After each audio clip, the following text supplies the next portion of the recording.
Welcome to Reinventing U, a podcast of the Association for Undergraduate Education at Research Universities, which is abbreviated URU to emphasize the UERU in our name.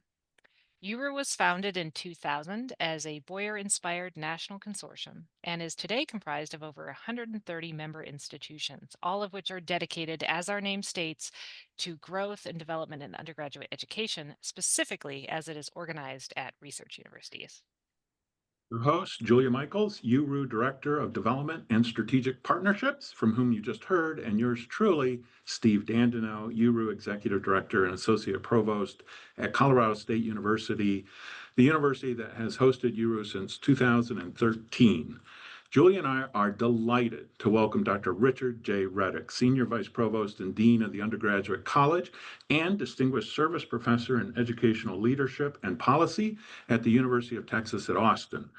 Dr. Reddick's experience at UT Austin is quite extensive. He has served as the Assistant Director of the Plan 2 Honors Program in the College of Liberal Arts, a faculty member by courtesy in the Department of African and African Diaspora Studies, the John L. Warfield Center for African and African American Studies, and as a fellow at the Institute for Urban Policy Research and Analysis. Rich teaches graduate courses on the history of higher education, multicultural modes of mentoring, social and cultural contexts of education, and qualitative research methods. He also teaches undergraduate courses in Plan 2 Honors and in the Signature Course Program in Undergraduate Studies. He formerly co-chaired the Council for Racial and Ethnic Equity and Diversity, served on the Signature Course Advisory Committee, and was named to the inaugural cohort of the Provost Distinguished Service Academy. As UT Austin's Chief Student Success Officer, Dr. Reddick brings a wealth of experience and knowledge from his academic background and professional experience.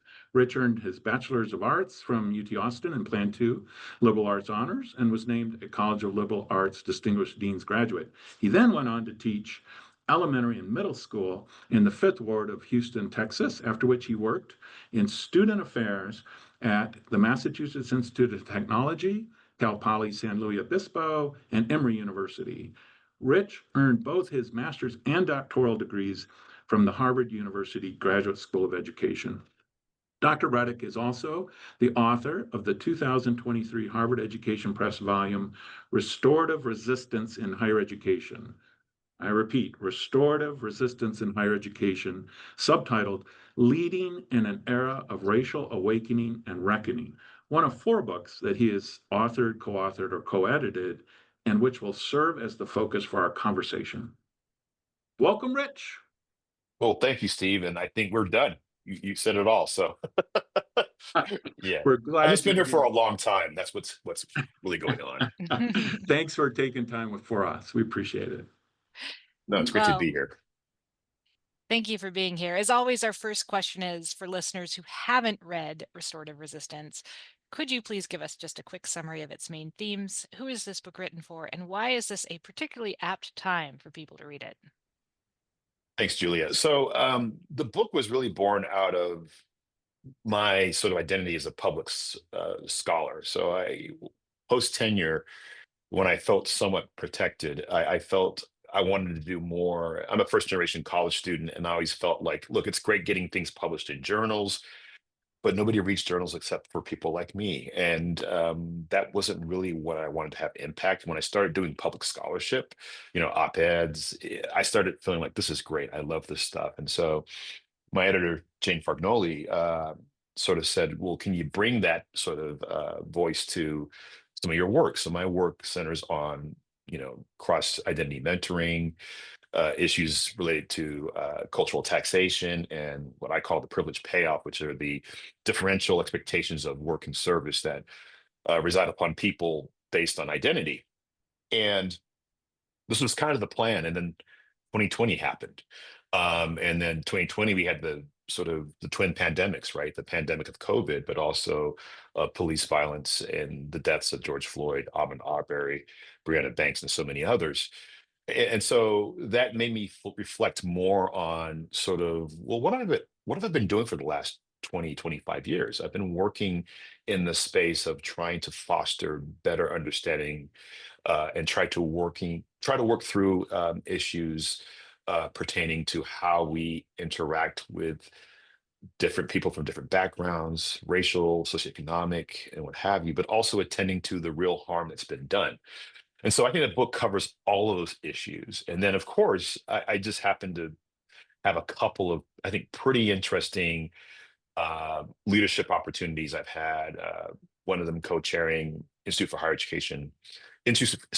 for Education Management at Harvard for the last several years, where I get to convene with many higher ed leaders, working with you all in URU, and leading a campus conversation really about the school alma mater here at UT, ISA, Texas. So those things are all in there. So it ended up being this sort of reflection on my research, but also a reflection on the capacity and the work I've been doing as a practitioner, and then also sort of a clarion call about how we engage as human beings in the work of championing equity and justice and belonging for all. And Julia, I mean, my thought, of course, is a higher ed scholar book, but I also was writing for an audience broader than that. So, I've had the opportunity to hear from people who work in the K-12 sector, people who work in nonprofits, and I'm like, I think there's lessons and applicability in this space. And if you're a student or you have a person you care about who's attending a university, I think it'd be interesting. And I actually get the most enjoyment out of hearing from folks who are not in the higher ed space, because it's both familiar and strange. Like, we have the same thing happening in my sector. And then it's like, I didn't know y'all did that, So that's been fun. So yeah, but I think most people who have this book are higher ed geeks of some kind. Even though I will tell you this, my daughter has informed me that one of her teachers at her high school has this book on her shelf. And she has not disclosed that she knows the author of the book. I waited for that conversation to happen. That is tremendous. What a good story. I'm going to pick up on that idea you just gave us of the twin pandemics. Um, you wrote this book during to use the subtitle, an era of racial awakening and reckoning, quote unquote, positioning universities as, kind of mirrors reflecting society's biases, but also, quote unquote, as crucibles of social change. Crucibles of social change. Since its publication in 2023, we've seen increasing political attacks on DEI programs, to say the least, to put it, in the most prosaic manner. Increasing political attacks on DEI programs, book bans, restrictions on academic freedom, what some scholars describe as, sort of interconnected threats with democratic institutions broadly understood. What does it mean, in your view, to practice restorative resistance when the very legitimacy of anti-racism is under attack? And how might the strategies you reveal in the book apply to this current moment that we find ourselves in, especially as they bear on the prospects for free and fair higher education here in the U.S. and elsewhere? Yeah, I tell the story about this through a couple of other books. So my colleague and good friend Peniel Joseph wrote a book called The Third Reconstruction that came out right probably 2020, 2021 or so. And Peniel was writing about this idea, the cyclical nature of our racial sort of, we come to the realization that things have not gone the way they should. We do something corrective. We have a reconstruction phase, and then we have retrenchment. And so the third reconstruction was literally the Obama era, right? And then he already sort of predicated, like, things are going to turn. They've already started. Also, Annette Gordon Reed's On Juneteenth, and here's this memoir of this brilliant historian about growing up in Texas and reconciling the mythology and the myths of Texas and the racial undertones and overtones, quite frankly, with being a Texan, right? So these books I was reading as I was writing this, and it was like, wow, this is locking in precisely what I'm thinking about. I think the other thing I noticed was happening was it was a moment where people, especially women of color, especially Black women, were sort of prioritizing and foregrounding their well-being. In the book, I talk about Herman James's concept of John Henryism, right? And the idea that John Henry, those of you who know the folk story, a black steel worker, and he was working to build to carve through a mountain of some kind, and he worked so hard he died at the very end of it. So it's like the story about hard work, but it's an awful ending. But John Henryism is exactly that. So for so many years, I'd seen people who worked in the space of equity and inclusion working themselves to the bone. When I go back to the time when I was working as a research assistant with the Harvard National Campus Diversity Project, and we would often go to a campus and meet the diversity officer. And back then, the multicultural affairs, it was early 2000s. We didn't have the term DEI back then. But these were folks who we always had this issue about, what if you get hit by a bus? Because if that happens, what happens to the work? And a lot of times the work resided in that one individual. It meant these people were the heart and soul of the equity mechanism of those campuses, but it also meant that person had so much stress and pressure. So for the first time around 2020, I was hearing people saying, you know what? I can't do this right now. I can't do it for my own well-being. I shouldn't do it for my own well-being, and I'm not going to work myself to death like John Henry did. I'm going to take a break. And that was met with, I think for people in the sector, get it, makes a lot of sense. But a lot of observers were like, well, why is that happening? And, how dare you do these kinds of things? It was always the most mediocre individuals making those kinds of critiques, right? I remember vividly when Naomi Osaka made her proclamation she wasn't going to, play tennis, or when Simone Biles said she wasn't going to perform. These really mediocre people came out and said, "Well, how dare you?" And I'm just like, "No, this is sustainable work." And I also thought about the fact that part of this in the book, I talk about this cadre of women I've known here in Austin who were activists and back to the 60s. I mean, we're talking about civil rights, women's rights, anti-war, all this work. And so they're all in their 70s and their 80s now. And I see them and I would ask them, like, you've lived this life of activism, and you're not bitter, you're not. And they're like, we took breaks. We did things to take care of ourselves. We didn't take care of our families. We stepped out of spaces sometimes. We stayed connected to the work however we could. But it's also this idea that in order to move and advance democracy, um, we need people to do this for a life's commitment. It cannot be. I had a conversation with a student a couple of years ago at the age of 17 who had been actively involved in voter registration, all these great things that are really democracy building work. And she says, you know what, Doc, I'm kind of burned out. I'm like, you're 17. We have to model for you how it is possible to live a life devoted to social justice and equity, but also not feel so burned out you can't sustain the work at a certain point. And so this is really about finding the ways to take breaks. And in the book, I talk about times where I didn't take breaks. I think the Eyes of Texas situation was one where I felt incredibly burned out. But I learned as the process went, and I had support around me. And people were like, look, you need to step away from this. We can step in for you here. So I think it really is about that kind of work. So I'm inspired by something that Ruth Simmons, who we all know, former president of Brown, and of course, most recently, Prairie View A&M University. I talked to her this summer, and the last 3 years I've talked to her in the summertime, and every year we have something terrible to talk about, whether it's the attacks on DEI, whether it's the attacks on universities general. And she said every time, this is a moment. It's a moment. The moments pass. So the question is, when these things are happening, how are you, first of all, managing and committing yourself to supporting the students and the staff and the faculty that we are here to work with? Because that never goes away.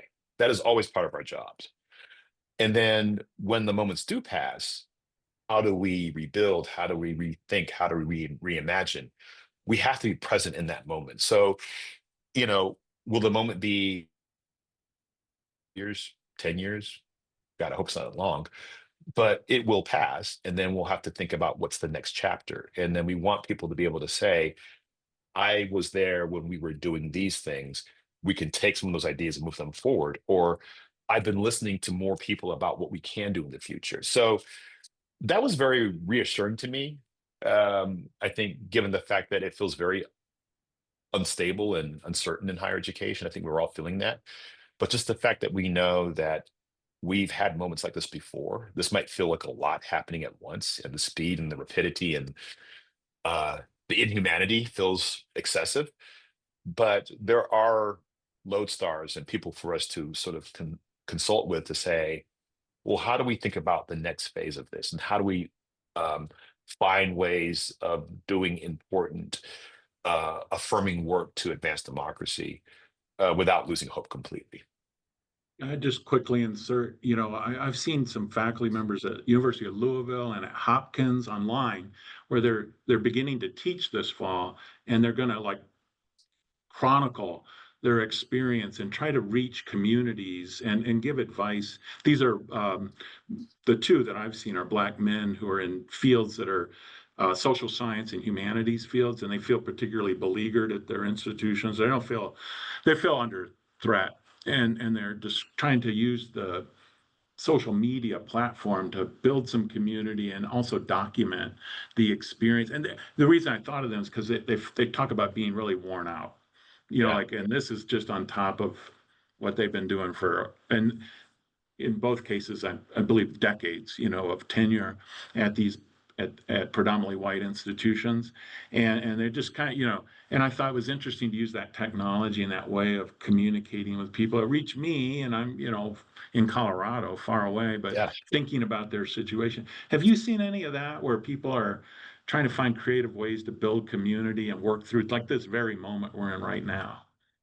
Absolutely. So as you were talking, I was thinking about I work with the Institute of Citizens and Scholars, and Herman Beavers at Penn and Duchess Harris at Macalester. We've been doing panels for it seems like a decade or so, just talking to new scholars about, engaging in work, sustainable work, advancing democracy, equity issues. And we all talked about this last time, just the importance of community connections. And so I think all of us are embedded in communities. And I have to remind people sometimes that many of us who are in the academy, myself included, first generation collegian, first generation professor, I'm here because community activists decades ago thought we need to have representation at universities. They fought for this. Ironically, many of those community members don't attend our universities, but they have affiliations, they have connections, and they think it's important. And part of the conceit of universities sometimes is that we tend to be very insular, and we sort of talk amongst ourselves, and we have walls and we have gates to keep people out. And this moment has actually reminded us that we are part of ecosystem of institutions, and universities are notoriously sometimes negligent in how we navigate those relationships. And this is a place for us to actually engage more fully with our communities, and the virtual perspectives, the online spaces, those are great. But I actually think about the fact that I've had some really meaningful conversations with folks in our faith communities here in Austin, Texas. Started doing a podcast during the pandemic, and that has been a way of broadening my intellectual contributions. We started by talking about public scholarship. And I feel most fulfilled and most relevant when I'm doing work that impacts people here, but beyond here as well. And it could be nationally, internationally, it can be locally, but it's an opportunity. And a lot of times, to Julia's point about sort of the restrictive nature of the policy direction that many of us are in, we can't do things in these spaces that we used to be able to do, but others can. And reminding our students, our staff, our faculty, our community that we're not just citizens of, we belong to the entire place. And so the example I often talk about is that when the Senate Bill 17 was passed in the last legislative session here in Texas, um, it became apparent that we were not going to be able to sponsor our theme graduations. So Latinx grad, Black grad, Lavender grad. And that was heartbreaking because those are really affirming experiences for those communities. By the end of the academic year, those events took place. not on campus, but in the community. And with community partners who were eager and excited, and we either rekindled, rebuilt, or built for the first time connections that didn't exist. And one of the things we often talk about, and we talked about Ernest Boyer's work, and let's talk about that, like the importance of, scholarship, reconsidering scholarship. Like, what is the value in the work we do? Well, the value has to be the public impact. And I think we're getting a real time lesson on how to do this. I'm constantly talking about world readiness from Board 2030. And I'm like, there's nothing that prepares one more for that than having to say, well, the structures we had in place don't exist, or they're not what they used to be. Where else can we get these avenues of support? And I've been blown away by our students who have, done that. They didn't say, well, it's terrible and we're just going to have to live with, a lack of whatever. Like, we're going to find it somewhere else. We're going to look for other structures to support us. And that really is the uh, essential nature of restorative resistance. Like, you find a way out of no way. And we've got lots of historical models. Like, there's a saying in the Black community, you make a way out of no way. That's what people have been doing. And when I think about what you just said, Steve, I was with a group a little while ago, and I reminded people, I said, all of our organizations have structures and we work in different contexts. So some of us can do things that some of us cannot do. But we all have networks and we all have connections, and we need to lean into those, because a lot of times it's a matter of, I've heard this a million times, my campus can't do this thing, but my colleague at another campus can. My colleague who works outside of the university structure is doing these kinds of things. That's how we sustain and advance the work, again, of democracy and supporting students. That's just, I am wired that way. I'm here to support students. And when students say, I don't feel a connection, I don't feel I belong, I take that very personally. So that work is going to have to find new outlets. And I think most of us are trying to figure that out. And I think we have to be patient with ourselves, because it will take some time, I think, for us to figure it out. But sometimes we know it pretty quickly because that community partner stepped in, or we found that venue or that social media avenue that allows us to share information. And I think, to your point, Steve, if your colleagues are actually, you know, uh, archiving the experience in real time, that'll be important. I love the wisdom of going beyond the institution into the community to find resources that you've maybe overlooked. And the relationships that people build through that are so important. You've mentioned in the book repeatedly the importance of relationships for restorative leadership and for a university culture that supports belonging. Um, However, I'm struck by, over the past 2 years, and the pandemic really supercharged this, right? There's a lot of fear and anxiety. There's more isolation. There's more fragmentation. We've become more polarized, sort of falling along different lines. And have these trends caused you to think differently about relationships? Has it changed how you think we should approach the concept of solidarity today? Yeah, I mean, I think, Julie, I think about the fact that, it's also a good time to reflect on the progress we've made, or even the retrenchment, right? And I think one of the things is the danger of purity testing, right? So, I think there's a lot of things in my career that people were like, well, why would you work with those people? Or why would you be involved with that? Or why did you choose to be in that space? And to your point, I always tell people, like, please do never put me on a career panel, because nothing I have done has been planned. Nothing. Um, I mean, I planned like a 2-year window, but I've never planned, like, I want to be a dean one day. That was never part of the plan. But what I will say is that relationships are the things that make those things possible. So, because I have been so intently mentored and people have poured so much into me, I conversely have done the same for others. And those relationships do, in fact, have impact. And a lot of times it's that person saying to you, I think this is something you should think about, right? It's not the job posting, it's not the advertisement, it's not the opportunity. It's somebody saying to you, I know this thing, this could be a good match. And I do think, if there is something to be, it's not like an old fuddy duddy here, but I think the reconnecting, the touching grass, as they often say, and the social media envelopes, right? Like it's so important to be out there in space. I remember in 2021, 2022, just the experience of seeing people again, like, oh my gosh, it's you, and meeting my students for the first time. And I would always say to them, like, you're taller or shorter than I thought you were, because you're always this size when I saw you on Zoom. We really missed a lot there. And I think our innate need to feel a sense of belonging. It is just the most Maslowian thing that we have, right? We have to feel that we belong. And once we feel we can belong, then we can talk about, well, Julia, I don't quite see eye to eye with this one issue you have. And I'm always using Derek Bell's concept of interest convergence. I'm like, the whole art of this, the work we're doing in equity spaces, especially, is not to get people who are 100% aligned. It's to get people to say, on this particular issue, I can understand why you're wanting to advance this agenda, and mine intervenes with yours. Everything else you're doing is terrible. I hate it. But this particular thing I think is important. And of course, the more I talk to people again who are involved in civil rights movements and uh, anything with equity, community organizing, they often talk about that. Like, look, we made some very interesting collaborations with people. And I've had the experience of working with students, you know, and they'll say to me, I had a conversation with insert, you know, entity that I never thought I would talk to. How do I handle that?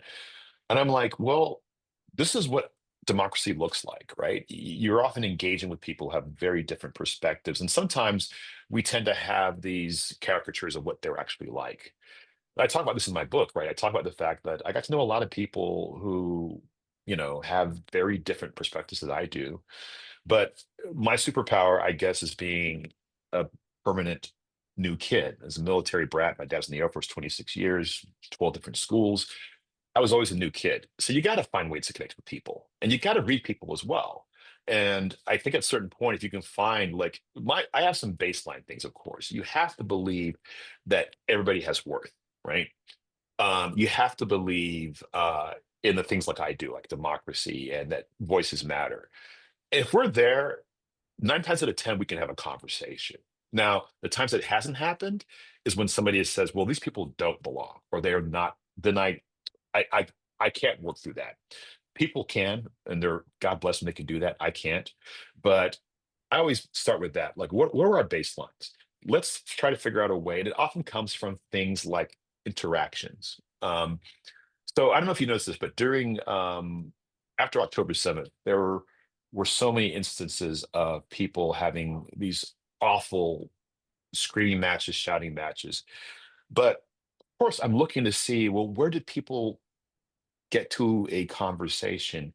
And very often it was after that. I heard so many stories about I was at this event, these two people started screaming at each other, but somehow they got to a point where they agreed to go off and get a coffee or go and have a conversation. And I'm actually thinking about a group of students I know here at UT Austin called Antidna. It's a group of Arab, Muslim, and Israeli students and Jewish students. And this was before October 7th, but they based their whole organization on having that conversation and bringing together different voices. And I got to tell you, I have to tell people all the time, I said, if you don't feel there's any hope in the world, talk to the students in Antidna. Talk to those folks because they are showing the way, because they're building relationships.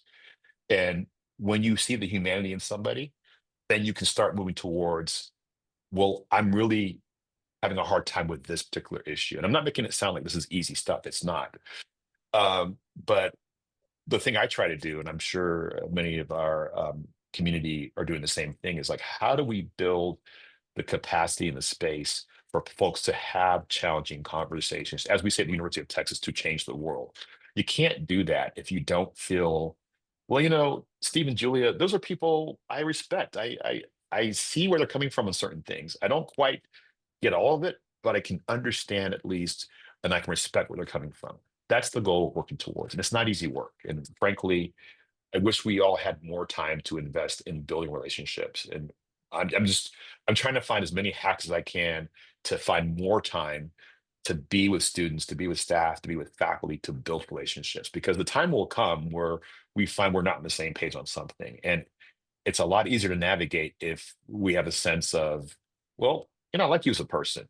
I respect you as a person.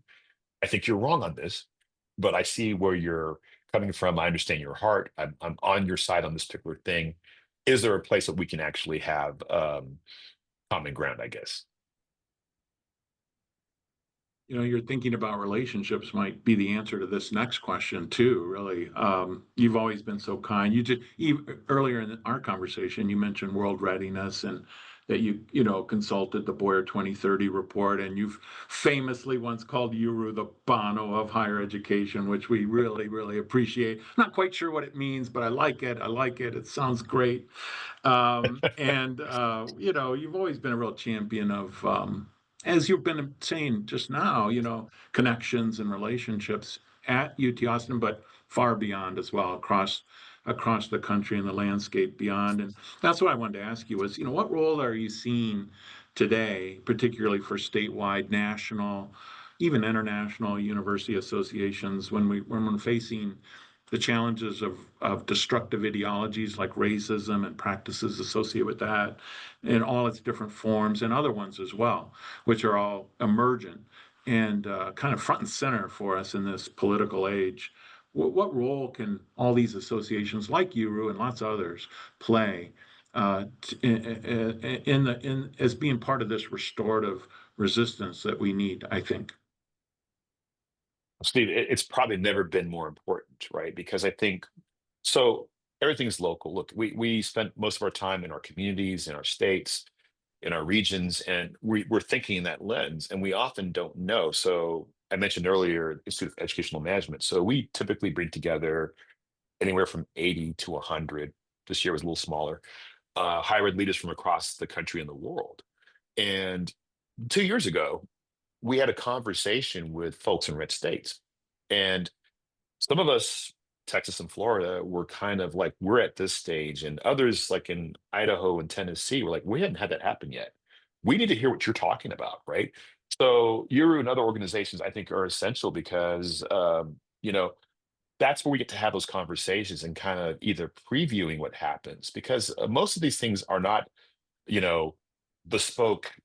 They're kind of there's a system, there's a playbook that's being used, and if folks haven't read Manhattan Institute piece that Christopher Rufo wrote, Abolish DEI, there's the blueprint. It's right there. There are processes and ways to advance this work that I think is anti-democratic. And we should be aware of those things, but we can't. I mean, it's one thing to read something in black and white. It's nothing to talk to people about the experience and what do they do? How did you support students during this time? What alternative methods do you find to do the work that's important? How did you shift from doing things that were legal one day and then prohibited? Those are important conversations to have. And I think sometimes we tend to work atomistically. And I think we've seen this in higher education, right? Individual institution has a really hard time, they become a target of some kind. But associations help to, first of all, contextualize that this is not just happening in one sector. And look, in the history of totalitarianism, we've seen this so many times, right? The famous saying, first they came from this group and this group, and all of a sudden there I was, they came for me. So I think, without being too dramatic, it's critical that Guru and organizations find ways to both be a clearinghouse of information, like here's what we know. And I actually think about Guru in many ways doing that. So we think about student success in the global sense. The Blueprint 2030 is such an important document that helps us think about, well, here's what everybody's thinking and talking about. And you can point to your institutional leaders like, look, there's a national, international conversation about this. Here's a way we can plug in. Um, Alternatively, I think it's also important to have the conversation when we're thinking about, okay, some of us are really going through difficult times. Some of us have to figure out ways to sort of come through the other side. And just being a space of support, a fellowship, of also collective mourning, right? My institution, we went through a loss of a division that was beloved. It had done so much work to support our communities that are marginalized. It's good to be in community with folks to talk about what that feels like, right? It's also good to be in community to hear about what the next chapter is going to be for folks. That isn't essence what restorative resistance is about. It's like you find, one of the subtitles for one of my chapters is all hands on deck, right? We find ways to make sure that we distribute the burden and the victories, quite frankly. And I know every time I have like a convening with leaders from across the country or the world, there's always a sense of, I needed this. I needed to be in this space, right? I don't care how deleterious or depressing our discussion is. Somebody will always say, I just need to be in this space. I just need to hear people in my work, doing my work, how you're doing it, how you're taking care of yourself, and reminding each other, are you taking care of yourself, right? So many of us are deep in the middle of this work.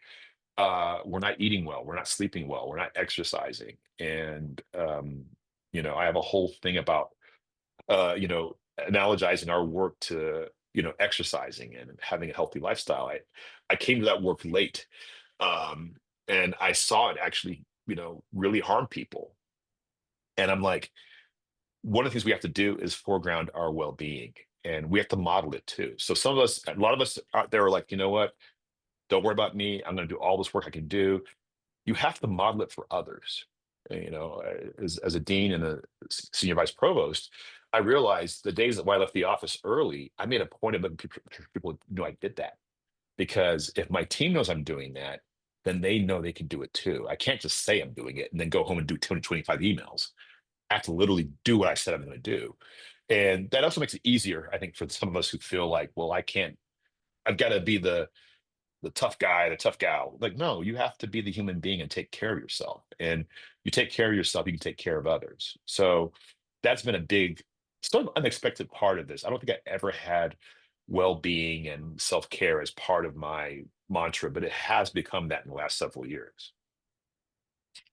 No, that's great. And as you talk about distributing the burdens and the victories, I actually have kind of a burning question that I've wrestled with for a number of years, and that is how to allocate the responsibility for what we call DEI work. Simply hiring a DEI officer allows an institution to say they're doing something while sometimes avoiding some responsibility. That's part of the audit Mhm. culture that Sarah Ahmad talks about in her work, for example. But if it's everyone's job, then it becomes no one's job, right? So as colleges and universities shed their DEI staff in this current moment, how might they then hold themselves accountable for creating an inclusive culture and equitable structures? What might take the place of such offices and staff to keep this work going? And is it even possible or desirable to make DEI everyone's responsibility? So I'm just curious to hear your thoughts on that.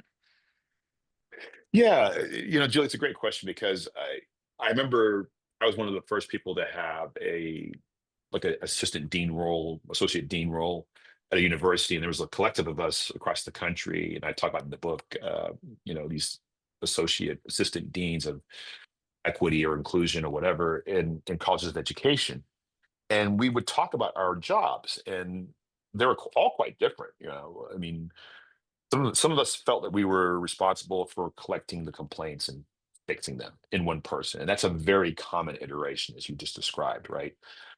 Some of us are more on the strategic planning side of things. Like we're actually trying to shape curriculum, faculties, whatever, uh, to sort of be ready for the next phase. And I think in both cases, the thing I think about most prominently is really resisting the idea that one person can solve this whole thing because nothing works that way. So when I think about any function of a university, your CFO, your CIO, they'll probably come and tell you like it's everybody's job. Like I can't be the only person thinking about budgets. I can't be the only person thinking about you know uh, internet safety. It has to be all of us doing that kind of work. But as you say, if you there's a thin line between distributing it and then losing the whole thing. So I would always think about, as Martin Luther King said, being a drum major for justice, right? Or being a coach or coordinator to sort of orchestrate to bring people together to convene, but to actually make sure the work was shared because that speaks very much to the issues of cultural taxation and the privilege payoff. The problem, of course, when you say it's one person's job, it becomes burdensome.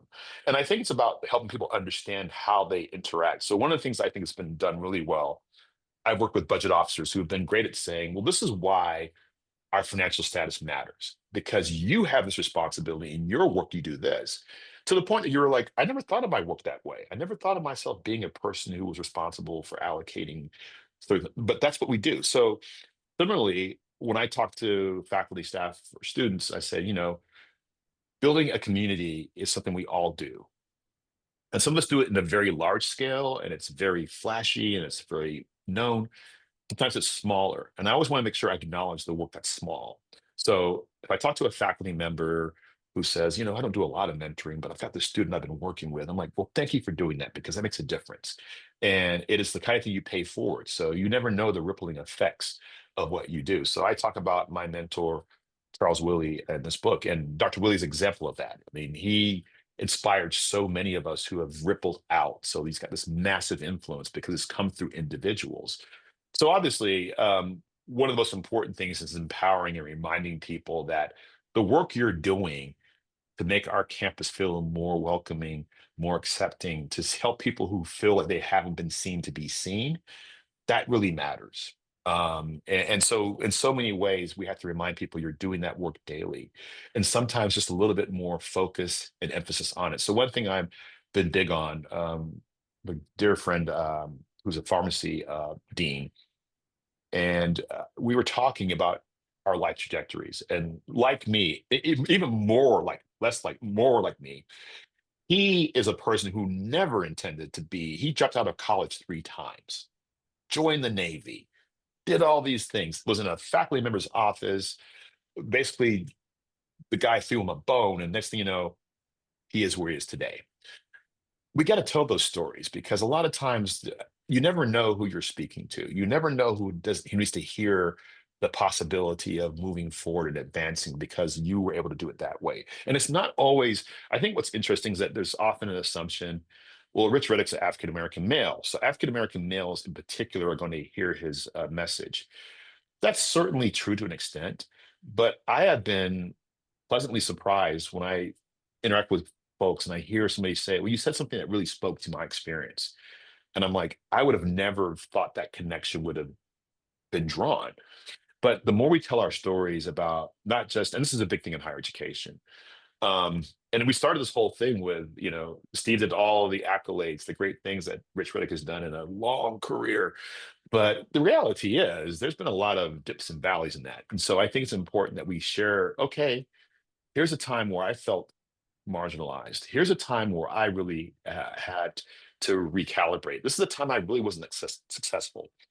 More of those stories help us see, well, first of all, lots of people in our community are able to help. And that's the big thing I talk about this in the book in talking to really, I think, intentionally minded colleagues who are like, I want to help. I'm a cisgender, older white guy. What have I got?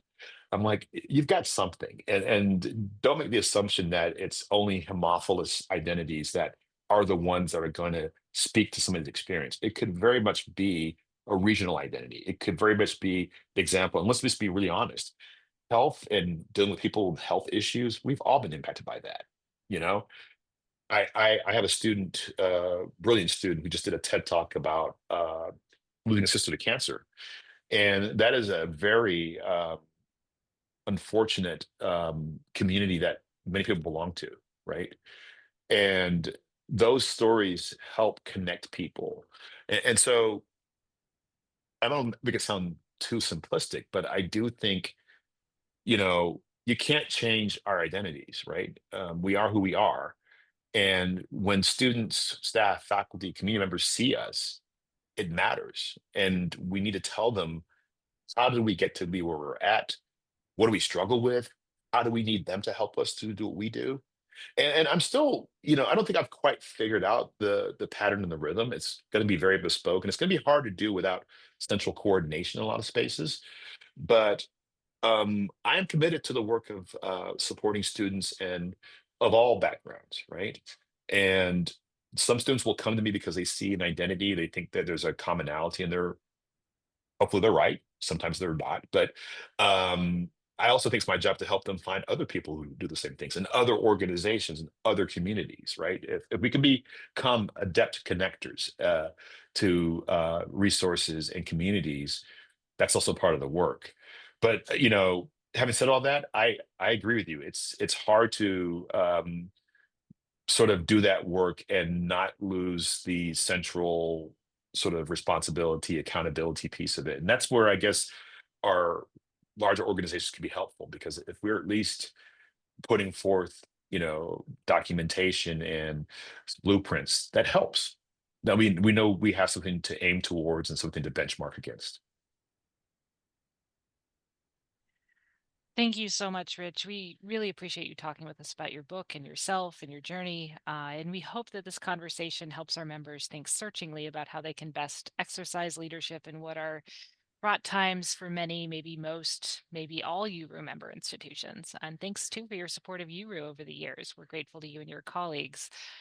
URU members can log into My URU to hear 2 additional questions and some concluding discussion for UVPs and their colleagues. For now, though, thanks to listeners of Reinventing U, a podcast of the Association for Undergraduate Education at Research Universities, or URU. Reinventing U is available wherever you get your podcasts. To learn more about URU, check us out at ueru.org.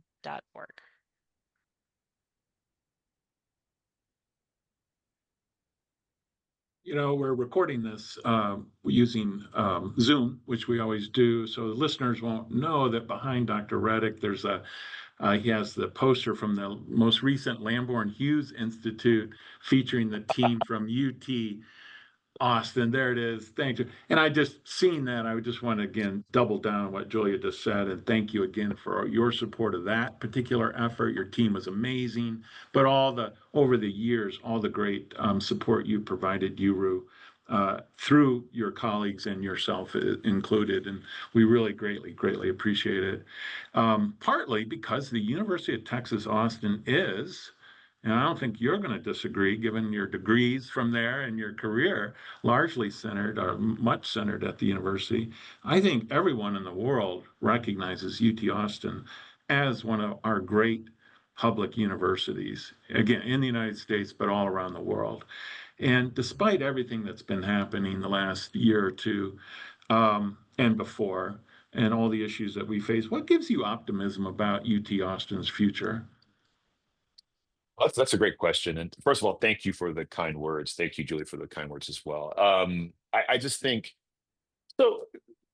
Demographics are destiny, right? So I think I always tell the story, military kid. So I was born in Texas purely by fate. My dad was stationed here, and we have no Texas ties as a family.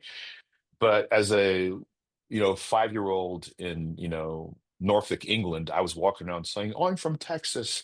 I knew something was special about that for some reason. Um, and when you think about what's happening in Texas, our demographics, Houston being one of the largest immigrant cities in the United States, about the world, South Texas, where we have the birth rate in South Texas. Latinos are growing at a high rate in the state of Texas. We have all of the challenges and opportunities that exist. So we've got rural urban divides, we've got income inequality, but we've also got experiments happening all over the place. And so much of our research, our public mission, our mission is to serve the state, like all the state APLU, AAU flagship universities. It's the same thing. We're here to do work to support this community, which is the state of Texas. And um, it's amazing. It's so funny to me because people often have these anachronistic memories or things of Texas, like we're all cowboys and we all have 10-gallon hats and we all have twangs. I'll take you to a classroom of mine. You'll hear very few drawls and twangs because we're an urban state.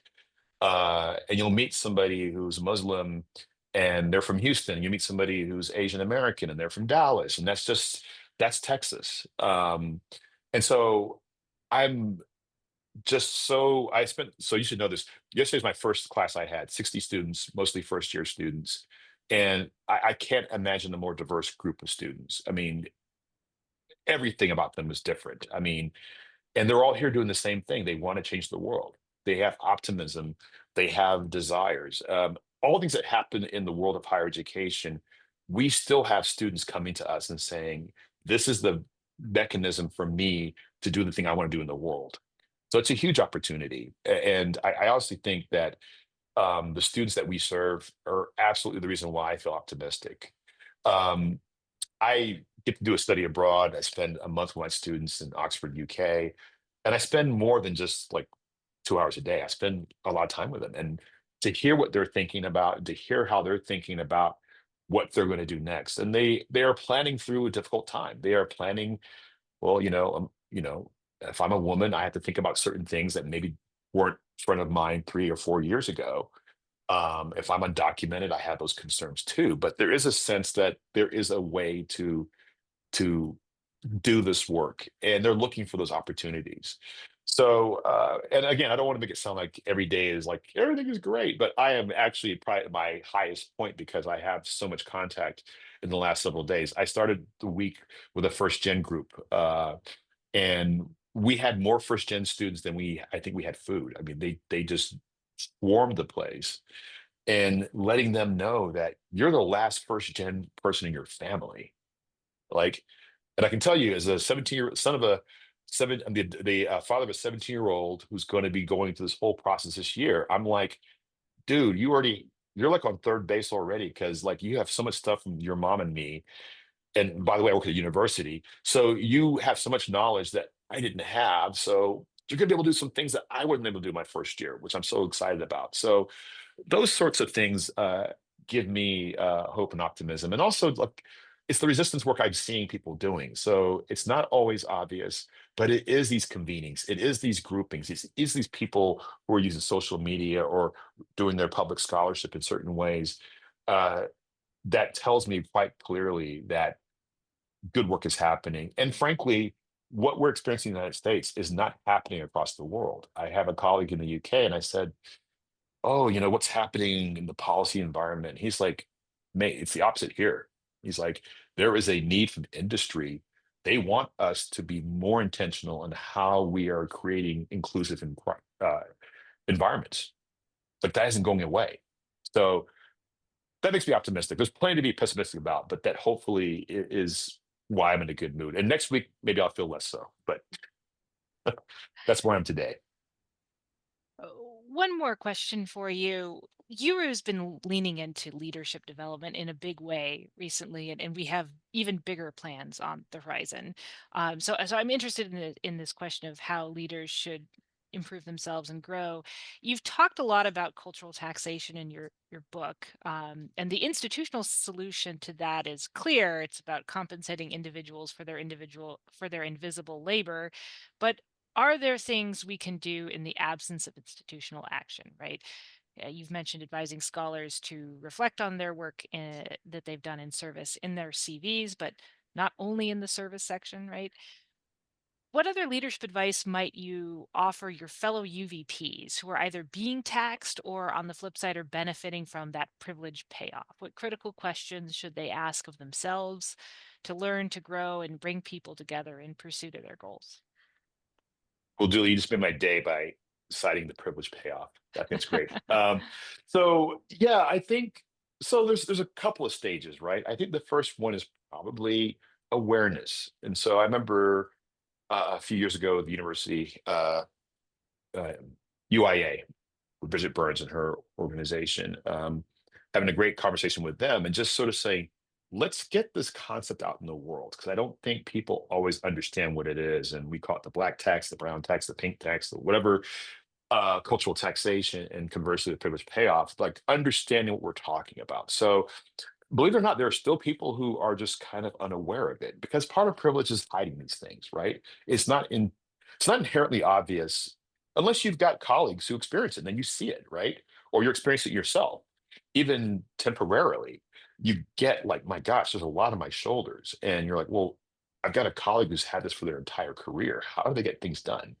So the other thing I think is important is that those of us who have opportunities in the evaluative stages of people's careers, hiring, promotion, tenure, those kinds of things like that, to be cognizant of those things.